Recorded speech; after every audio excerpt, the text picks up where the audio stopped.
So here we go again. I'm really happy and excited to be here and present our new speaker. We're really privileged to have not just a great guy to talk with, but someone that has been in the market, in the crypto market for and around for some time, and not just as a researcher in multiple areas, but also a someone that has had really relevant roles in EasyPay, which is quite known in Portugal, with Privus and obviously Coding Libra and Utrust, but is now in the position of founder and CTO of a company, Exclusible, that is of much of interest to the crypto community and to blockchain enthusiasts. So, without further ado, I'd like to present you, obviously, the guy on the spot, Artur Goulão Ferreira.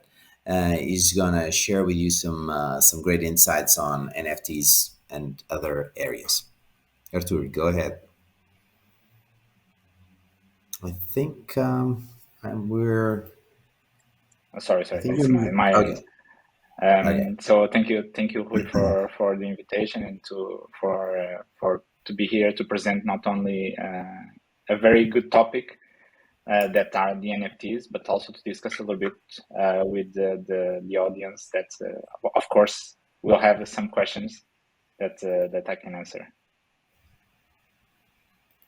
Great. So maybe you have a. Let's hope that either you have a presentation or that that we can go into. Yeah, exactly. There Yeah. it is. Okay, so first slides.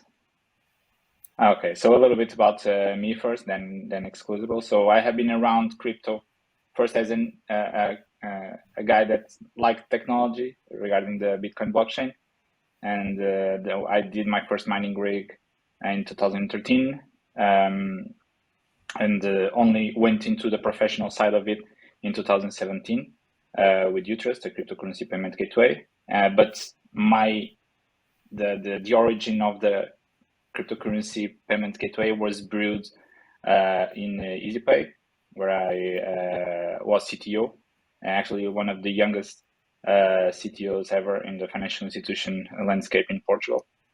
And now Utrust, as most of you guys already know, was sold this year to a blockchain company. And since last year, I founded Exclusible.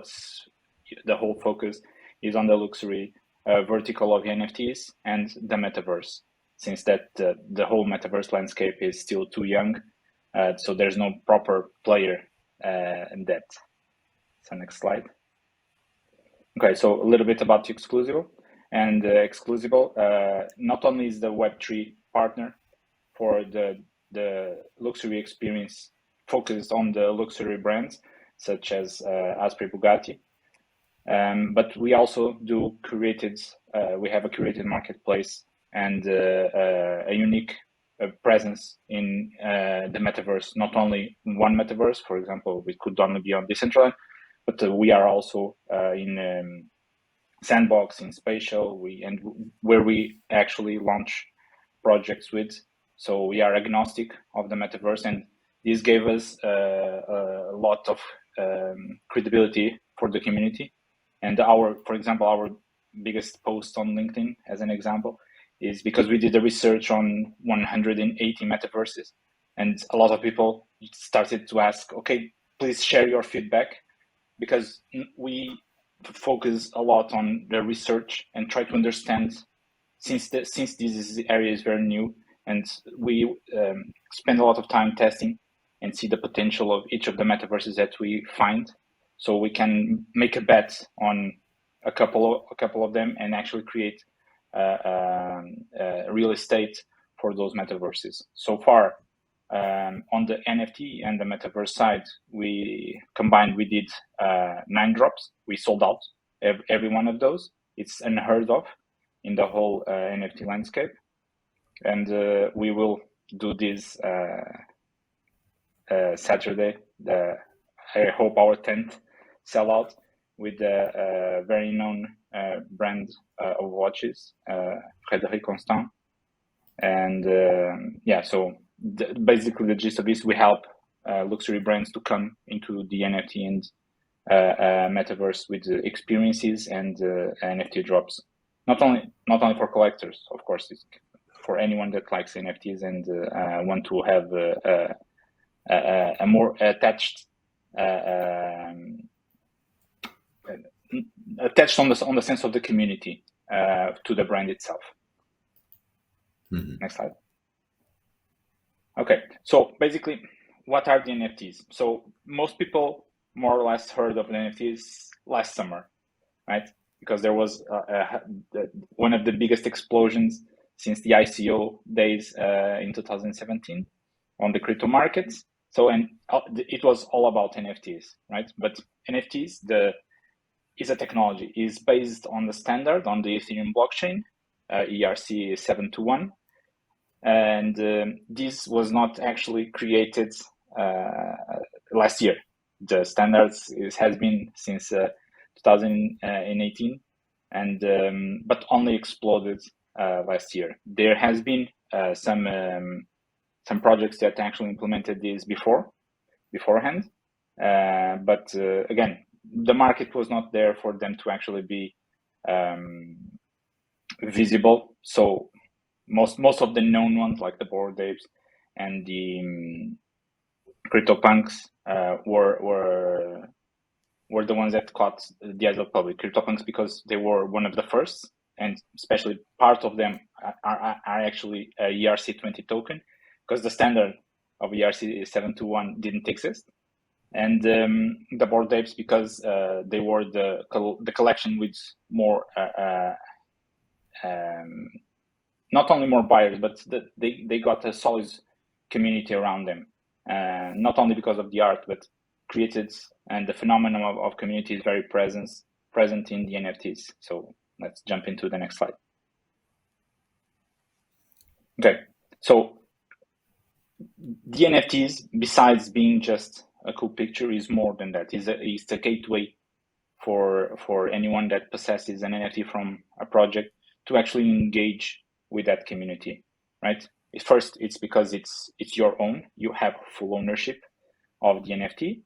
If the project owners actually permit, you have full ownership of the IP of the NFT. We see this as the case of Bored Apes, where Yuga Labs gave away the IP rights of the Bored Apes to the owners of the Bored Apes. So now you have transferable IP for a character in a universe, and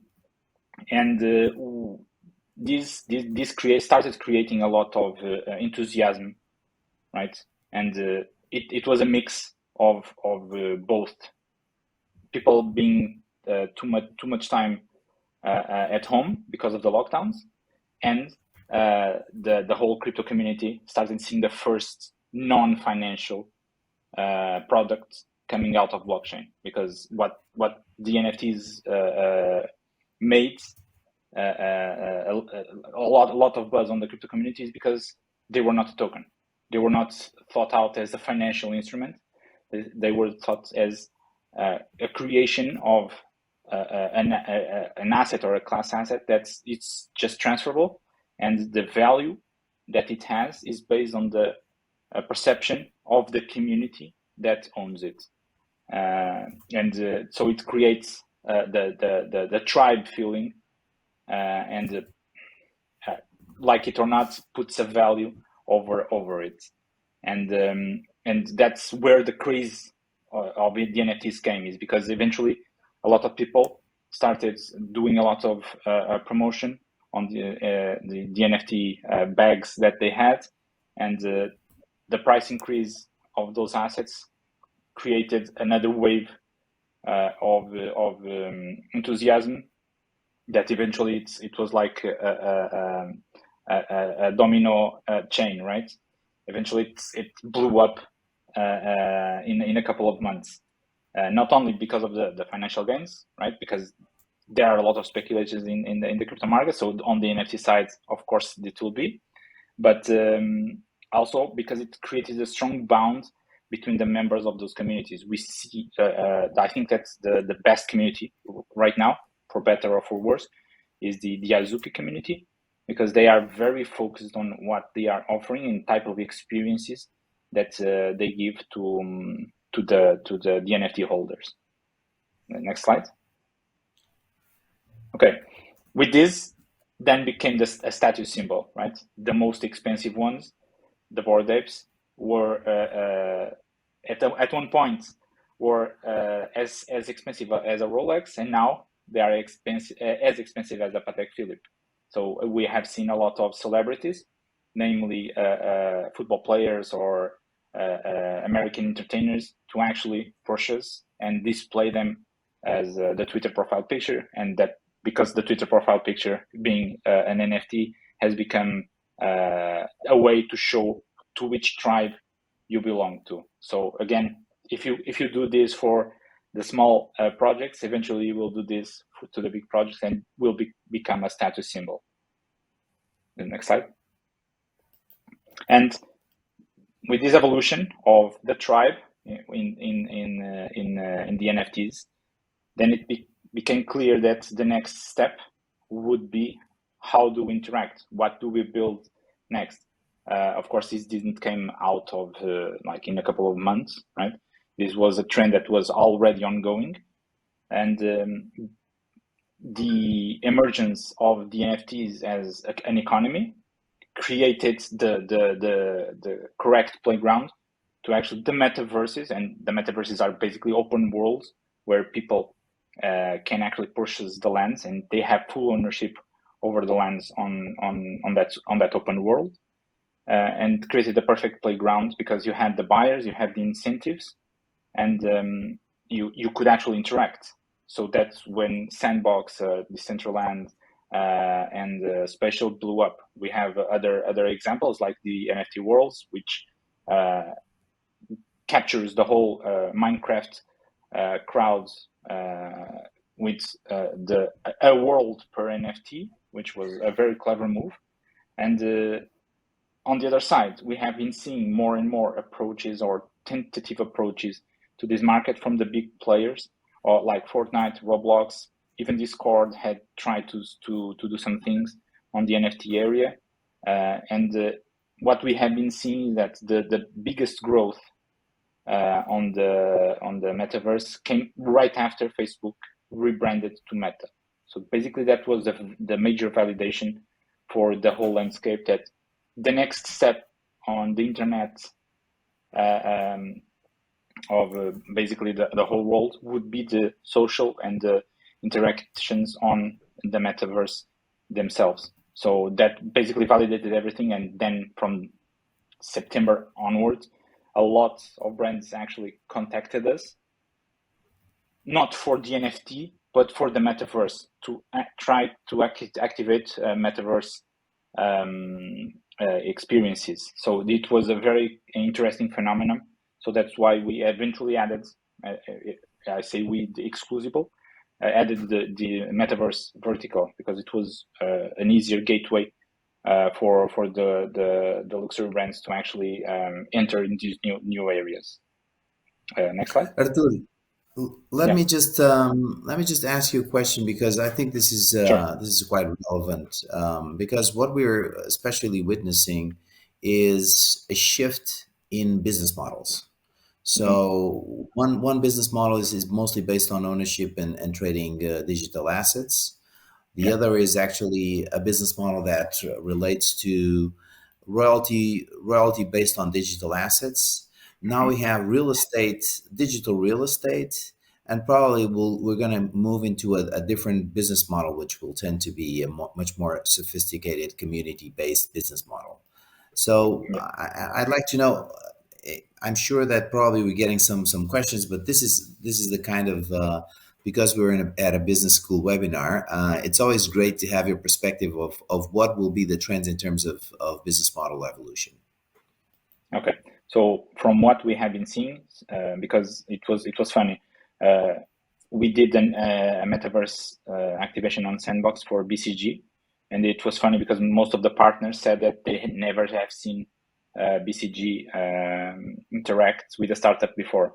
So it was very funny, and it gave us the feelings from the big players on how the metaverse is actually being perceived from the guys that are that movement a lot of the knowledge on the business sector. And from what we have been seeing, not only from the new projects coming online, but for the demand that we have seen is two different areas: experiences and development.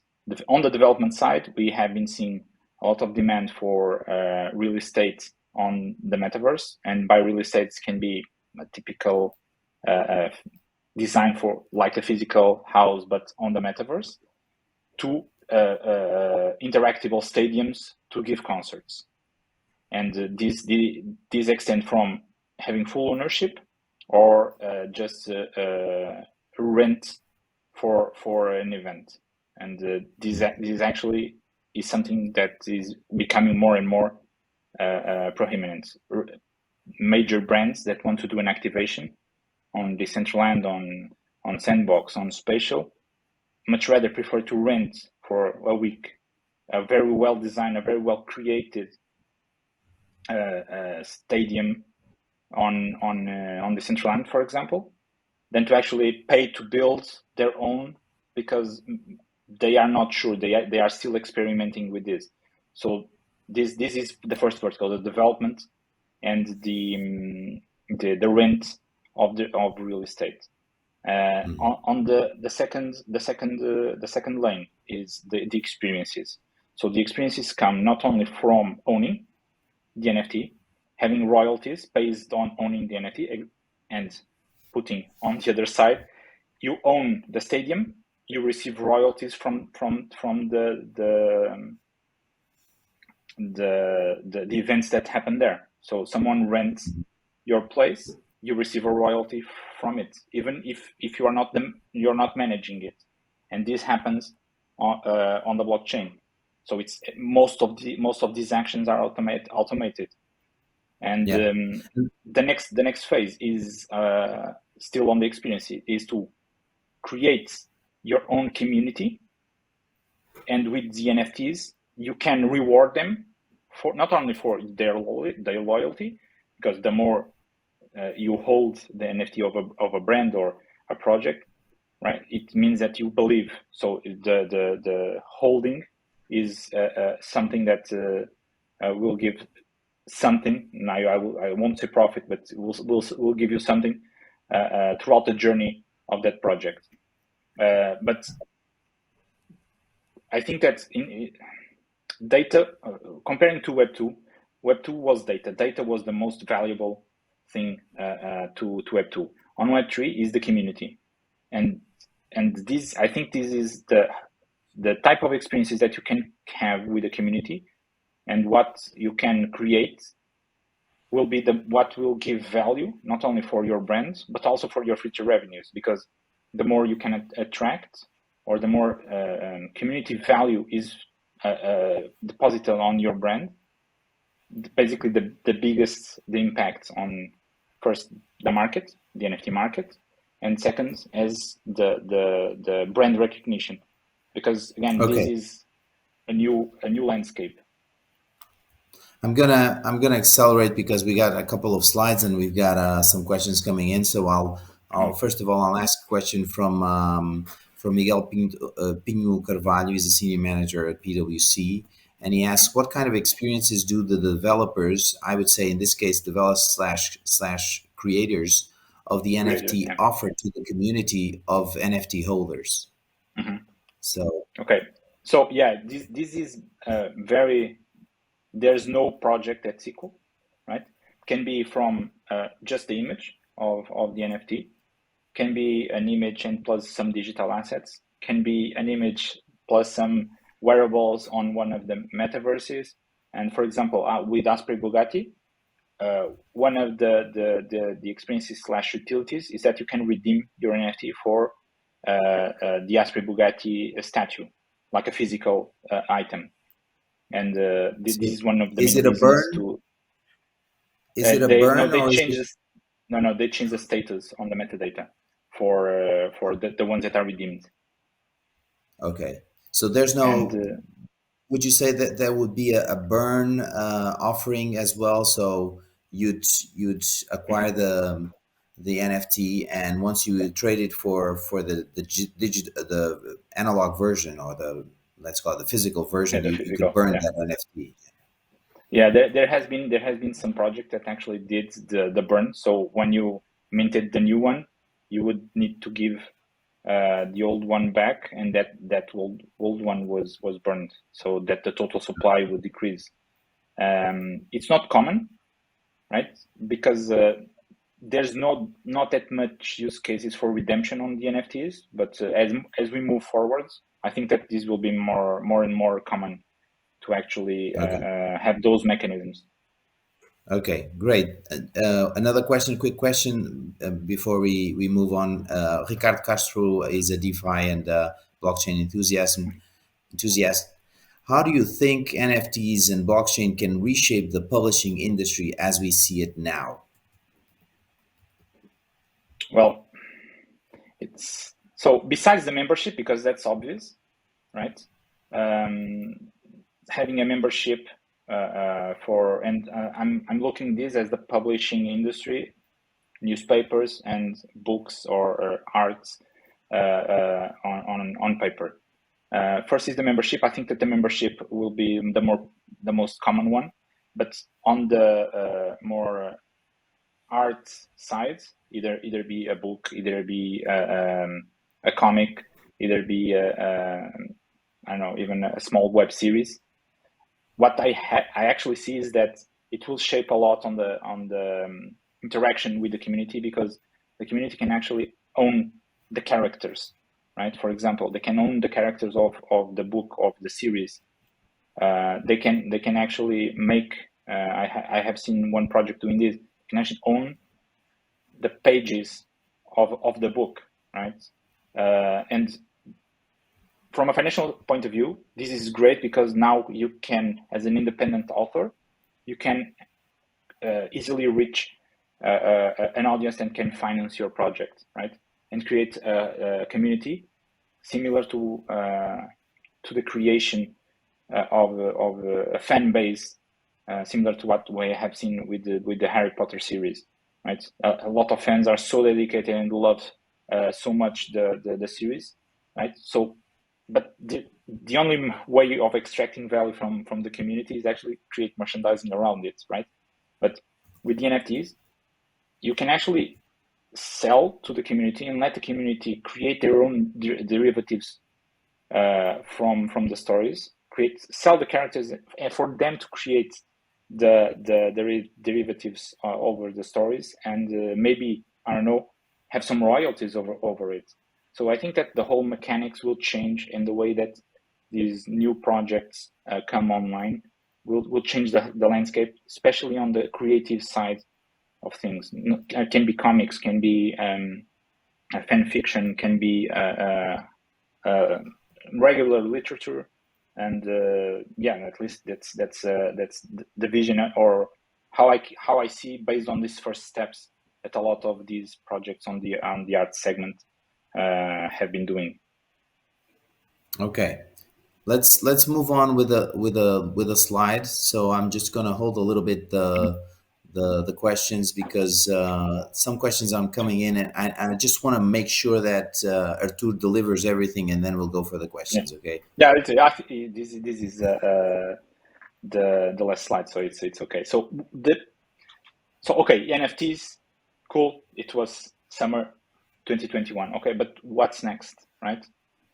So now that we have an established standard, what will be the next variation? So on the first side is that more and more creativity around how you use NFTs.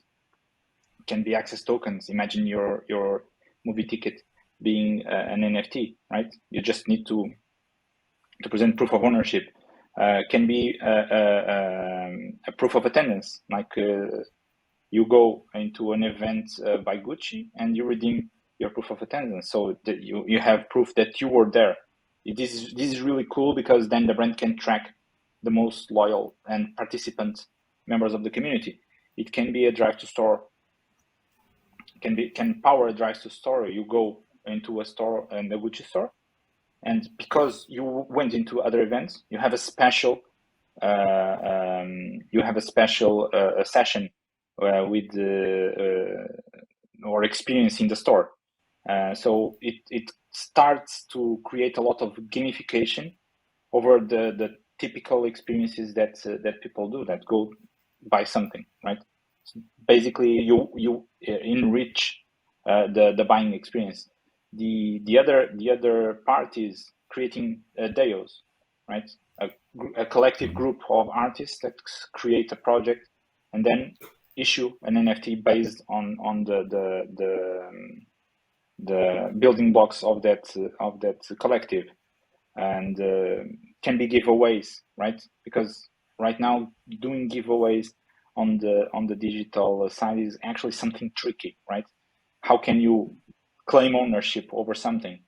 Can be activations on the metaverse, right? Imagine, again, I'm putting Gucci again on the table. Imagine Gucci creating and airdropping for their loyal fans wearables for Decentraland, and where you can actually wear either a t-shirt or a cap Gucci branded.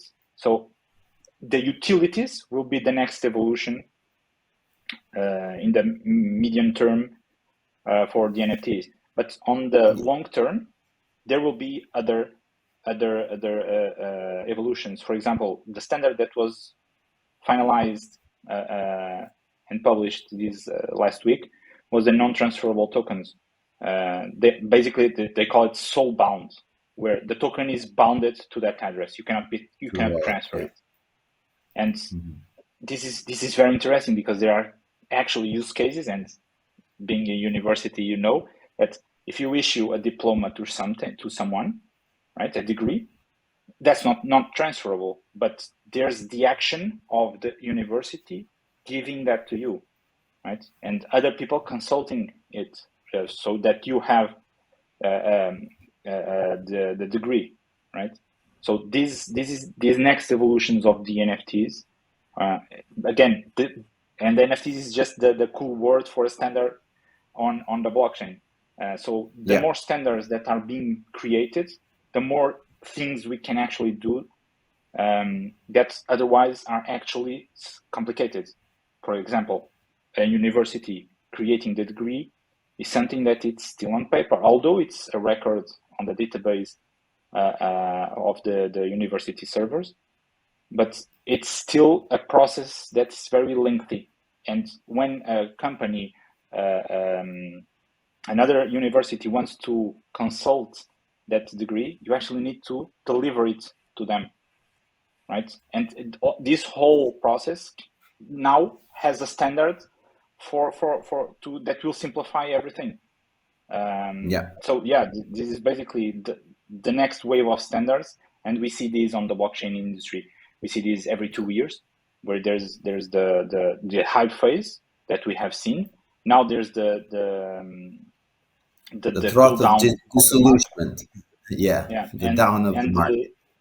Exactly, and this is where most of the infrastructure is created for the next wave. So this is the perfect time. And because of that, I got some questions coming in. One is actually from Pedro Teles Moraes. He's asking, how far do you think will NFTs, metaverse, or even blockchain tech will go besides the business as we have seen until now, on what opportunities are concerned with, or what kind of opportunities are coming ahead, and on which industries? Well, I think that the most obvious is entertainment industry. We have seen this with the Bored Apes. Now we have IP over characters that are well known. You can create derivative works with them. We have seen one major celebrity that created a series around the border that got stolen, right? That this will become more and more prominent on the creative part of the NFTs. On the business opportunities, well, we have infrastructure, right? Providing services to those that either want to create a project or on the NFT area, or want to create a community. So this is the infrastructure part. On the old or established companies, I say Web2 companies, is activations, right? Part of the marketing spending that they do yearly. And because this will attract different behaviors from an audience that they otherwise wouldn't get access to.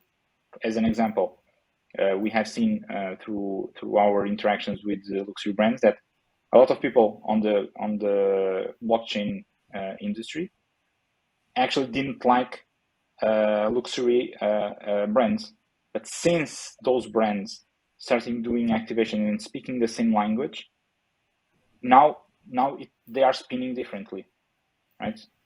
Because in the blockchain, it's a common phrase is one Lambo, right? So Lamborghini is established just because it was a meme, but we have seen more and more luxury brands, as an example, Gucci. We have seen a lot of watch brands coming into the crypto community / NFT and do activations. And with that, they started talking the same language as the Web3 crowd. So I think that the whole marketing will change, and we will be phasing out email in pro of the wallet. So the next identifier will be the wallet. So okay. I think this will be a shift on the way that people interact. We've got an interesting question coming from Sandra Jus. She's a content manager actually at Porto Business School, because she states NFTs as an overblown speculative bubble inflated by pop culture and cryptomania. Is this true or false? Okay, so Sandra, let's replace NFT by S&P 500 since last year. So it's the same thing, right? Everywhere there's money, there's bubble, there's speculation, right? In this case, there's creation, there's culture being created, right? It was a more direct route to create culture, the whole NFT segment, right? It's powered by blockchain, has a lot of value, has speculation, but it creates culture. Yeah, right. I think right now, besides creating memes, which emerge, right, even between friends, but right now creating established culture segments, right now it's the easiest route is through NFTs.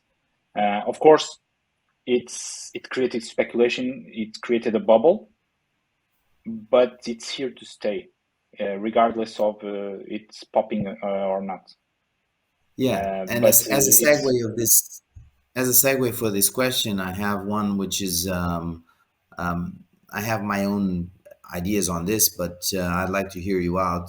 Which is, we have two things. First of all, there's a Web3 divide, in the sense that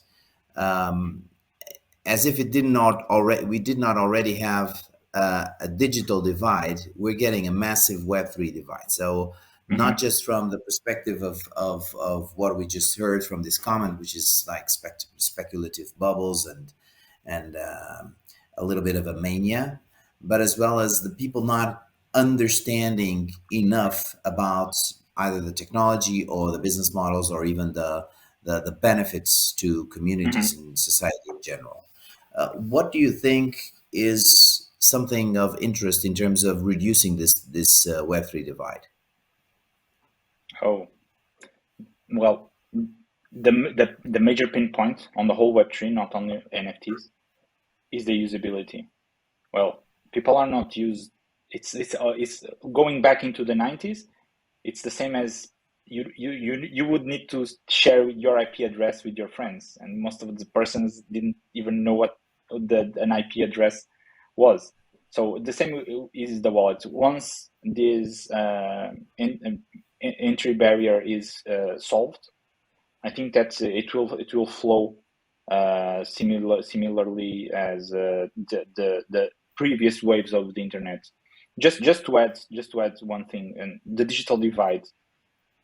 I don't think that it's a digital divide per se, right? I think that we are seeing the next and the third wave of the internet, right? And it's part of how technology drives innovation, and then drives products, and then drives culture. And with the blockchain, since it's much faster than anything else, it is doing this in very short but big bubbles, right? Again, the first Bitcoin bubble in 2013 to 15, then the ICO bubble, then now the NFT bubble. So we are seeing the previous waves, but much faster. So it's normal that there's a great digital divide, but you can go very fast, but the adoption is still a human thing. So I think that the usability will change. The idea of the wallet and the ownership, and that you can lose your wallet and lose everything that's in them, in the same way that when you're scammed in your bank, well, either you have insurance or your bank has insurance, or you lose everything. I think that it's an education process plus solving usability issues that we have seen now. Even MetaMask, that's the most perfect solution that we have right now, has a lot of flaws for a normie. That's okay. Now I'm on my browser and I want to buy an NFT, right? You have a lot of entry barriers. You need to purchase Ethereum, and then okay, but what is Ethereum, right? So I think that as any technology matures, and this being a technology, most of these issues will be solved, and most of the crowd will get educated, either by mistakes sometime, or because they are more savvy, and somewhere along the lines the digital divide won't be as big, and won't be as I don't know, something that's a negative thing to the Web3 parts of the internet. Okay. Now a more sectorial question, which is how do you see Metaverse and NFT applied in the healthcare services to improve the patient customer experience? This question comes from the general manager and partner at Liminal. His name is Tiago Souza. Mm-hmm. Okay, so this is actually a tough one, because it's yet to be seen on the Web2 crowds how they actually improved the patient's customer experience, right? Because there are segments of the industry where it's actually difficult to create change and to implement some modifications to the process. And healthcare is a very good example of it, right? I know this part of but if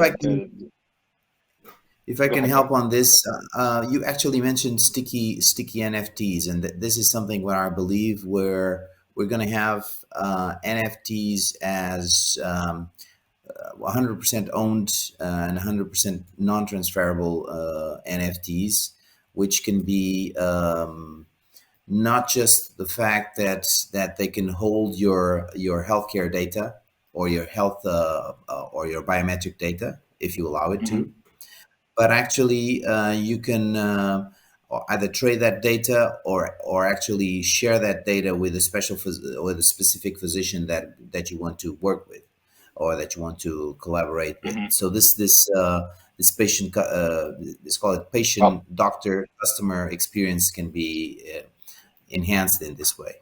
Yeah. Yes, that's a good idea. The thing here is that I see these industries as very slow to adopt technology, and of course we can do this with the current technology, but with the previous we already could do it, right? Well, every one of us has a cartão cidadão that has a private key that you can authorize or sign access to whatever is implemented. But we have not seen this being deployed anywhere. So that's why I see that some areas, especially because areas where there's heavily regulated, I think that these will come either much later on the stage of Web3, or they will never come. And right now, Well, I I don't think, have. I know. yeah, Just to put on the metaverse side, I know one thing that will be very used in.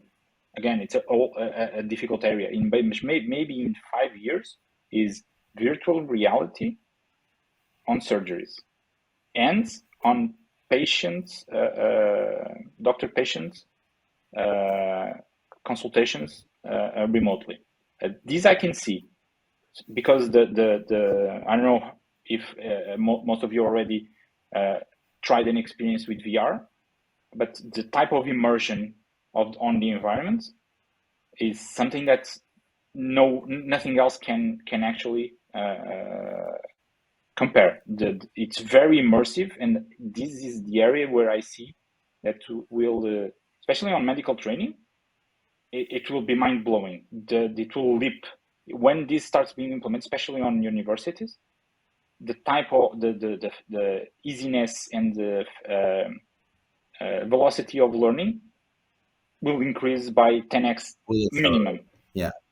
Yeah, I totally agree with you. I think that universities and even training centers can use AR, VR, XR experiences in metaverse to accelerate learning, and not just learning, but actually learning by doing immersive experiences. Yeah, of On course. the other hand, and completing your answer on the issue of healthcare, I think that mental health, especially in the areas of loneliness and in the areas of people that Yeah. are remotely placed, metaverse can have a massive impact on just people's mental For health. sure. So that's, yeah. So moving on to another question. Do you see any opportunity in aviation business? This comes from Marcela de Pino Tourinho. Yeah, no, that's yes. I think that the aviation, if the aviation, the whole sector continues to or tries to be what it was in 2019, I think that not only the miles points that they give can actually become tradable on the blockchain and create their own economy, right? Because now it's very difficult to actually transfer points that you own, right? Because you don't use it, but you want to give to your friends or to your family. Yes, for sure, and especially because it will create mobility if you start certifying specialists, and other companies can actually consult and certify those players as, okay, I did a certification in XYZ school. Now I get a certificate of either participation or a grade or something that everyone can see. And the other is the gamification part, because it's something that's not that many airline companies did, but you can create special routes where the users go through those routes, redeem NFTs, right? That will give them special unlockable experiences by the airline companies. Yeah, that's for sure. I think that this is something that will increase the way that not increase the experience that people have when traveling, right? Because most of us are just used to, I go into a plane and I get out. Basically, that's it. You buy tickets and you get out of the plane, and this will increase the engagement with the airline companies, and this is something that they actually want. Yeah, I think this is something that will be explored massively, gamifying air miles as NFTs, so that either through using a specific route or purchasing something specific that will activate another promotion or another mile or another opportunity. I think this is a great area. Additionally, not just on the blockchain or on the NFT space, but the fact that airline safety is so important that we can tokenize all parts, and not just tokenize all parts, but we can tokenize and connect with IoT devices, Yeah. so that we have True. an assurance that this all these parts are actually have been maintained and don't have exceeded that level of threshold of security that is so needed in the airline industry. So I think Yeah.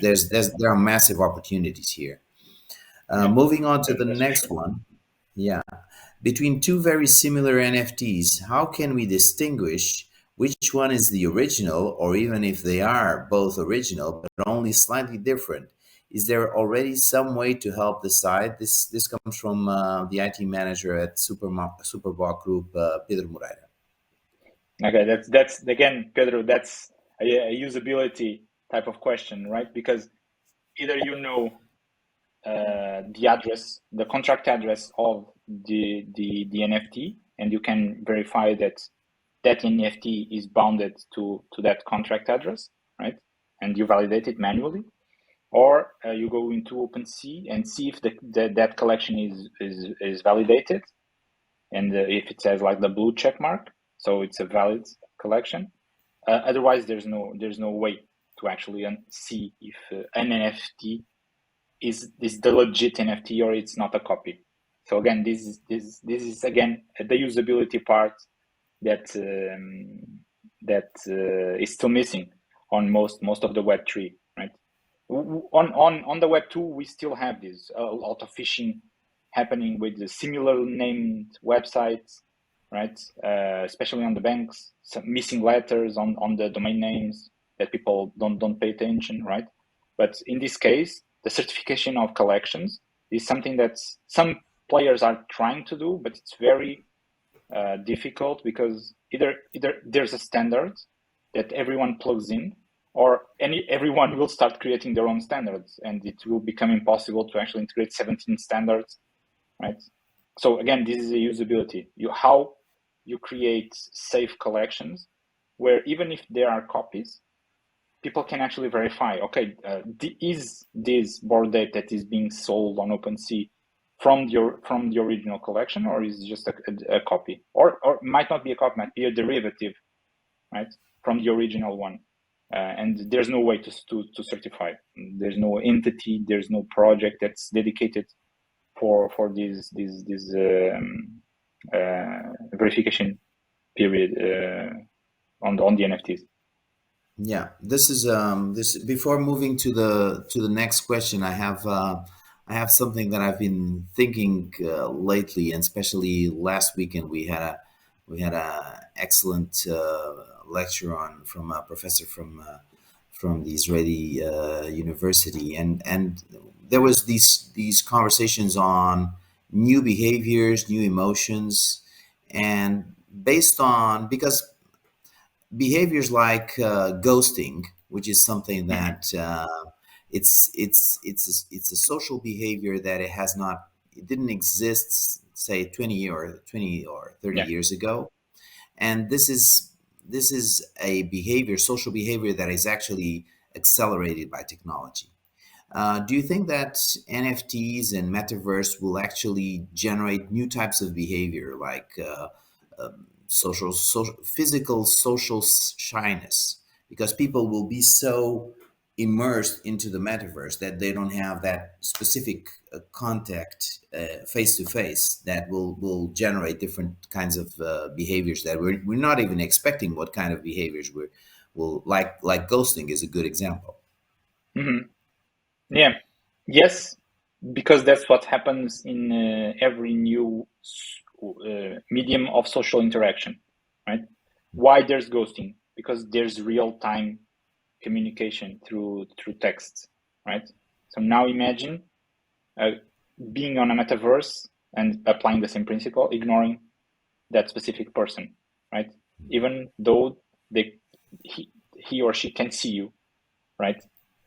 So I think that not only emotions but behaviors, and new patterns on not only social interaction, but also how people create tribes and what are the interactions between those tribes. Will this be the typical top-down approach, or will this be more collaborative, right? So I think that the whole metaverse will open a new layer over what is possible on the human interaction, especially on the more immersive it will be. Yeah, but that's for sure. That's a given on the whole Great. spectrum of the social interaction. I got some more questions coming in, and we don't want to close the webinar without.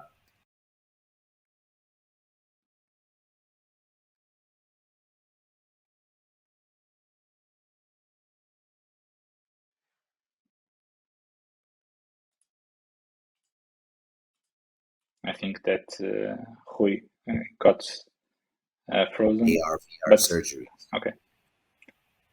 So you got frozen. So is this the one from Miguel Pin Carvalho? Yes, exactly. Okay. So it's like what's the difference? Well, right now it's difficult to explain because there's no such experiences, right? But most of the value that is provided, right, with these new remote experiences, right, will be on the understanding of the one that's viewing, right? Either the session or being the patient on a remote consultation. So this will increase the way that you can actually understand what the other person is saying or doing, right? I have never seen a remote surgery, either the typical one or through VR, if that exists. So I can't say how different it will be or what will be the main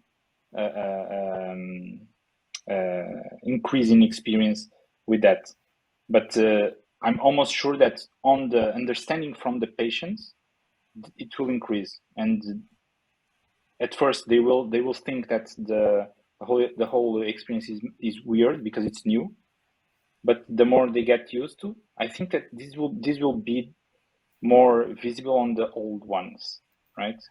Because for them, put a VR glass and talk to a person will feel more natural, although it's a weird experience for them, but it will feel more natural than start typing on the phone and putting your phone in front of your face and trying to understand if the other person is connecting.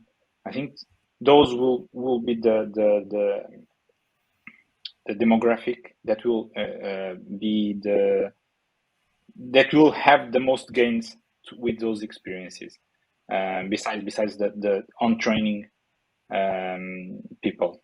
But again, I think that this is a difficult because I don't have much experience with the medical industry on those technologies.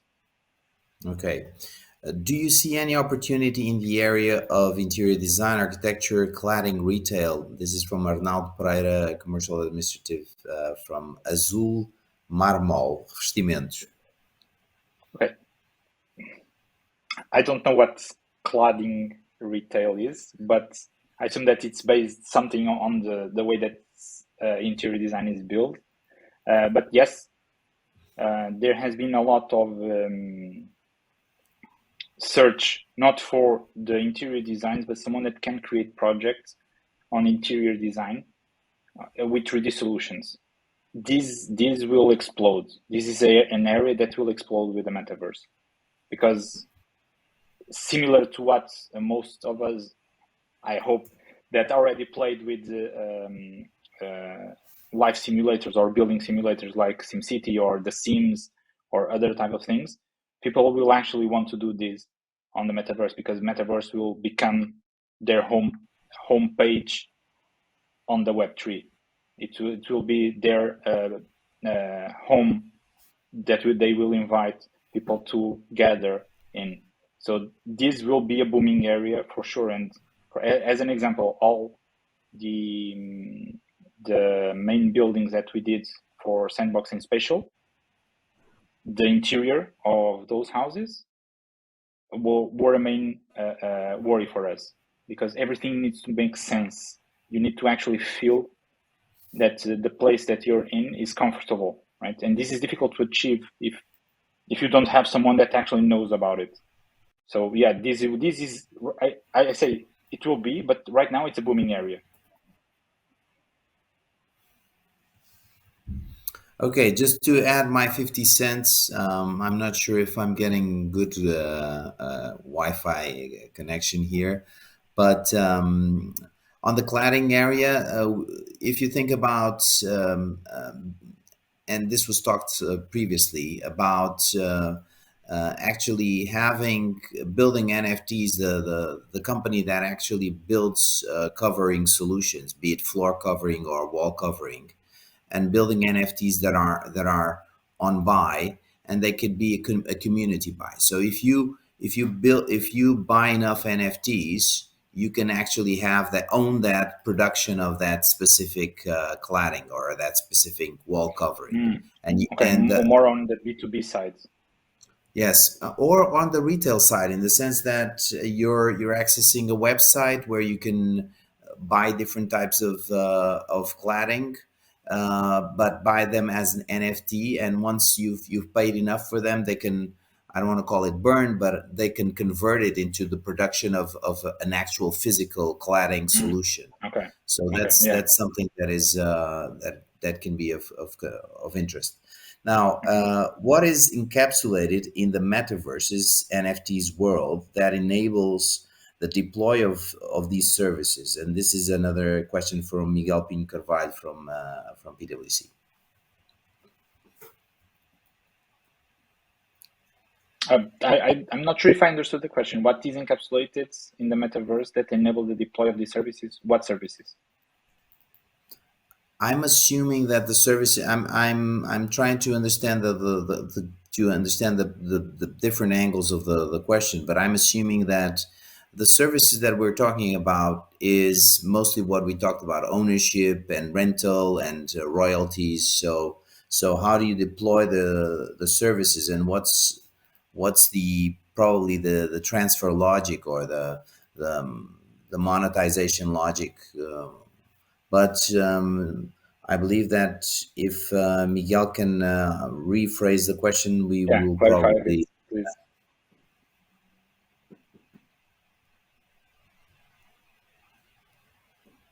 So just going a little bit back to the previous question. So the materials on Web3 is something that will take off. It doesn't matter if it's the physical or the digital, because if you start creating digital real estate, then you will need patterns. You will need the decorate parts of the house with those patterns, right? Being in the texture form, right? And maybe on the physical, you can actually do redeem on the consumer side, redeem, I don't know, the floor pattern if you want to actually decorate your house with that. Yeah, that's one of the